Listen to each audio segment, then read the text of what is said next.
பொறுப்பையும் பொது நலனையும் இரு கண்களாக கொண்டு இயங்கிக் கொண்டிருக்கிற நியூஸ் 7 தமிழ் தொலைக்காட்சியோட அன்பு நேயர்களே, உங்கள் அனைவருக்கும் அன்பான வணக்கங்கள்.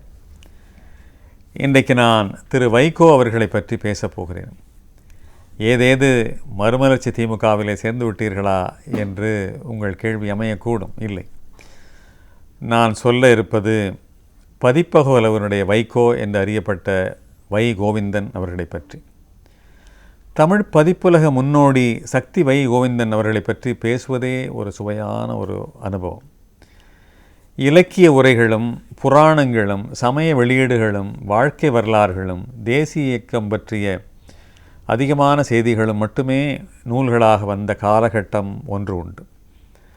இவைதாம் அந்த காலத்திலே கிடைத்த தமிழ் நூல்கள் என்று நாம் மிக வரையறுத்து சொல்லிவிடலாம். அவ்வளவு குறுகிய எல்லைகளை கொண்டதாகத்தான் இருந்தது. தமிழ் பதிப்புலக வரலாற்றை சக்தி வை கோவிந்தன் அவர்களுக்கு முன், சக்தி வை கோவிந்தன் அவர்களுக்கு பின் என்று இரண்டாக சரித்திரம் போல பிரித்து விடலாம். அவ்வளவு வேறுபாடை அவர் காட்டினார். சமூக நூல்கள் நிறைய அதை கொண்டு வந்தார். சமூக அவலங்கள், சமூகத்திலே நிகழ்வுகளை நிறைய கொண்டு வந்தார். அரசியல் நூல்களை துணிந்து கொண்டு வந்தார். பொருளாதாரம் சார்ந்தவை, நாட்டுப்புற இலக்கியங்களை தமிழ் இலக்கியத்திற்கு, தமிழ் உலகிற்கு அறிமுகப்படுத்திய, அச்சிலேற்றிய பெருமை வை கோவிந்தன் அவர்களுக்கு உண்டு. பிற நாட்டவருடைய படைப்புகள் தமிழிலே வர வேண்டும் என்று மொழிபெயர்ப்பு செய்த முதல் முன்னோடி வை கோவிந்தனை தாண்டித்தான் பிறகு நடந்ததை தவிர அனைத்துக்கும் ஆரம்ப முன்னோடியாக அவர்தான் இருந்தார். வேளாண்மையை பற்றியெல்லாம் அந்த காலத்திலே நூலே கிடையாது. அதை கொண்டு வந்தவர் வைகோ அவர்கள். இந்த வகையில் தமிழுக்கு அவர் செய்து வைத்த அறிமுகங்கள் இருக்கின்றனவே, அவ்வளவு அறிமுகங்கள். சக்தி வை கோவிந்தன் என்று நாம் அழைக்கிறோமே, அது என்ன சக்தி அவரிடத்தில் இருந்தது என்றால், அவர் மாத இதழ் ஒன்றை நடத்தினார். அதனுடைய பெயர் சக்தி. 1939 சென்னை அரண்மனைக்காரன் தெரு என்று இன்றைக்கு அர்மேனியன் ஸ்ட்ரீட் என்று மாறி இருக்கிறதே, அந்த அரண்மனைக்காரன் தெருவில் இருந்து அந்த இதழ் வந்தது. அந்த காலத்திலேயே அமெரிக்க டைம் இதழுக்கு இணையாக அந்த இதழ் பேசப்பட்டது. அந்த காலத்திலே சம அட்டைகள் எல்லாம் மிக சாதாரணமாக கருப்பு வெள்ளையிலே வந்து கொண்டிருந்த பொழுது, இவர் மட்டும் ஒரு டைம் இதழுக்கு இணையாக நம்முடைய தமிழ் பத்திரிகை வர வேண்டும் என்று வண்ண அட்டையை அந்த காலத்திலே அறிமுகப்படுத்திய பெருமை வைகோ அவர்களுக்கு உண்டு. அந்த வண்ணமயமான அட்டை அவ்வளவு பார்க்க அவ்வளவு கவர்ச்சியாக இருக்குமா, படிப்பவர்களுக்கெல்லாம் அவ்வளவு ஆர்வமாக இருக்குமா. தனக்கென ஒரு வசதி பின்னணி இருந்ததினாலே தனி அச்சகமே தனக்கென்று, அப்பொழுதெல்லாம் பல பத்திரிகைகள் வெளியிலே கொடுத்து தான் அச்சடித்து வந்தார்கள். ஆனால் அதற்கென்று தனியாக தானே ஒரு அச்சகமே நடத்தியவர் வைகோ அவர்கள். சாதாரணமான சாணித்தாள் தான் அந்த காலத்திலே பத்திரிகை உலகிலே சாதாரணமாக கிடைக்கப்பெற்றது. ஆனால் தரமான தாளிலே அந்த இதழை வெளியிட வேண்டும் என்கிற உயரிய நோக்கம் கொண்டவராக, இந்த குவாலிட்டி காம்ப்ரமைஸ் என்று சொல்வார்கள், அது இல்லாதவராக இருந்தார். எந்த விதத்திலேயும் ஒரு மனசை சமரசம் செய்து கொள்ளக்கூடிய நிலையிலே அவர் இல்லை. எதுவாக இருந்தாலும் தரமாக இருக்க வேண்டும், சிறந்ததாக இருக்க வேண்டும். அடுத்ததாக உள்ளடக்கத்தை எடுத்துக்கொண்டால் ரீடர்ஸ் டைஜஸ்ட் என்று இன்றைக்கு சொல்லுகிறோமே, மஞ்சரி என்று சொல்லுகிறோமே, அதை போல வாசகருடைய அறிவு மேம்பாடு தான் என்னுடைய இலக்கு என்பதிலே அவர் மிக தெளிவாக இருந்தார்.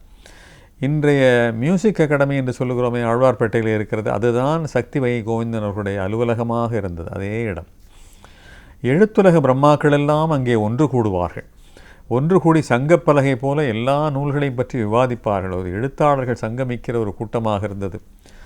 அங்கே சக்தி காரியாலயம் என்கிற ஆலமரத்தின் கீழே பறவைகள் எப்படி ஒன்று சேருமோ அதே போல எழுத்துலக பறவைகளெல்லாம் ஒன்று கூடிய அவ்வளவு பேருக்கும் உணவு, உபசரிப்பு, கவனிப்பு, உதவி என்று அவ்வளவு பெருந்தன்மையோடு நடந்து கொண்டவர் சக்தி வை கோவிந்தன் அவர்கள். அந்த நூல்கள் எல்லாம் அங்கே திறனாய்வு செய்யப்படும். அதற்கு அவர் ஆதரவு தருவது என்று முடிவு செய்வார். கவிஞர் கண்ணதாசன் அவர்கள், என்னுடைய தந்தை திரு தமிழ்வாணன் அவர்கள், அழ வள்ளியப்பா அவர்கள், ராக்கி ரங்கராஜன் அவர்கள், இவர்களெல்லாம் அங்கே இருந்து உருவானவர்கள் தான்.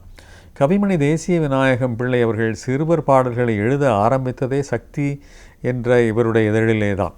அதற்கு பிறகுதான் அவர் சிறுவர் இதிலே பெரிய அந்த பாடல்களிலே பெரிய மனிதராக அறியப்பட்டார். கு அழகிரிசாமி அவர்கள், சிதம்பர ரகுநாதன் போன்ற ஒப்பற்ற படைப்பாளர்கள் எல்லாம் சக்தி காரியாலயத்திலே இருந்து வைரம் போல பட்டை தீட்டப்பட்டவர்கள்.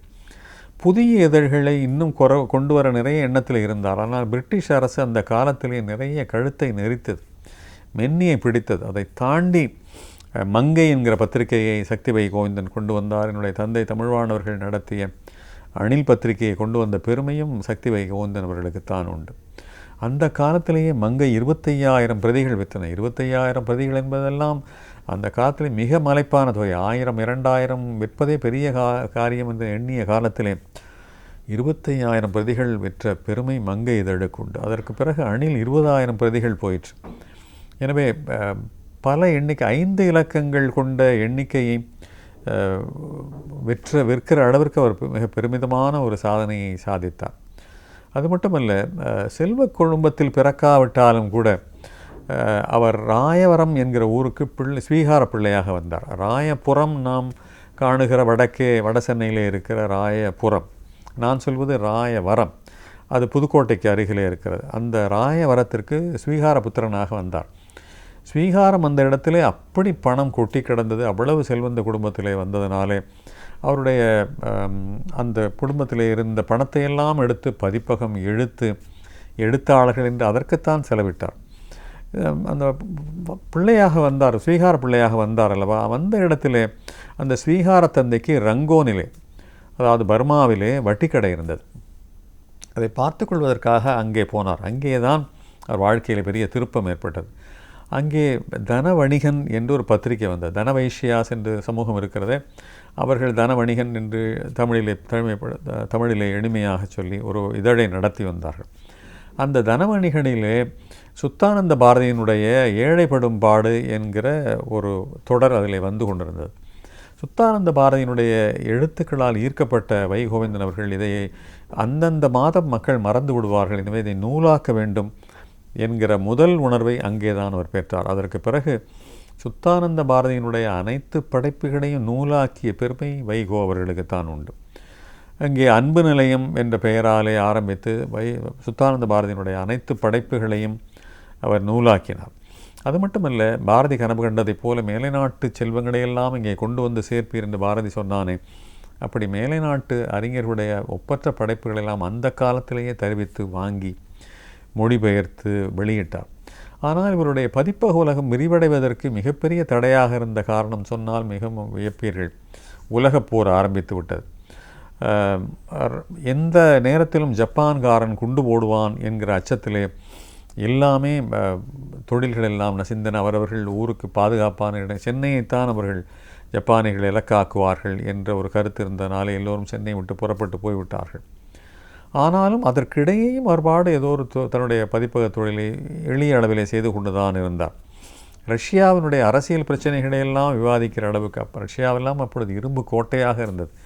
எந்த செய்திகளையும் தெரிந்து கொள்ள முடியாது. அதை தாண்டி அங்கே இருந்து செய்திகளெல்லாம் இறக்குமதி செய்து அதையெல்லாம் நூலாக்கினார். அது மட்டுமல்ல, ஆர்எஸ்எஸ் அமைப்பினுடைய மூலத்தலைவராக இருந்த வீர சவர்கர் எழுதிய ஒரு நூலை எரிமலை என்ற பெயராலே தமிழிலே அறிமுகப்படுத்திய பெருமையும் சக்தி வைகோவிந்தன் அவர்களுக்குத்தான் உண்டு.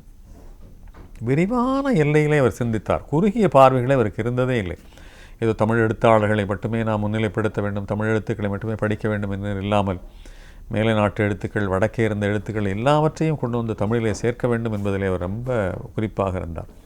அவருக்கு மிகுந்த ஆசை ஒன்று இருந்தது. எந்த நூலை கேட்டாலும், எந்த சப்ஜெக்ட் கேட்டாலும் அதில் கிடைக்கும்படியாக ஒரு நூலகத்தை, ஒரு நூல் கடை, புத்தக கடையை உருவாக்க வேண்டும் என்று அவர் விரும்பினார். யார் வேண்டுமானாலும் வந்து புத்தகத்தை வாங்க முடியும், அந்த நூலை பெற முடியும், எதை கேட்டாலும் இல்லை என்று திரும்பி போக முடியாத அளவிற்கு ஒரு நிலைமையை உருவாக்க வேண்டும் என்றெல்லாம் விரும்பினார். ஆனால் மேலும் மேலும் அந்த போர்ச்சூழலும் பிரிட்டிஷாருடைய நெருக்கடிகளும் அவரை மிகவும் ஒரு எல்லைக்கு உட்படுத்தும்படியான ஒரு சூழ்நிலையை உருவாக்கின. குழந்தை எழுத்தாளர் சங்கத்தினுடைய முதல் தலைவர் நம்முடைய வைகோ அவர்கள்தான். அது மட்டுமல்ல, தமிழ் எழுத்தாளர் சங்கத்தினுடைய இணைத் தலைவராகவும் அவர் விளங்கினார். எனவே எழுத்தாளர்களுடையோடு ஏந்து தான் அவர் இணங்கினார். வெறும் பதிப்பாளராக மட்டுமே இல்லை. பாரதியினுடைய படைப்புகளை ₹1.50 எல்லா தொகுதி, முழுமையான தொகுதியை ₹1.50 அவர் தந்தார்.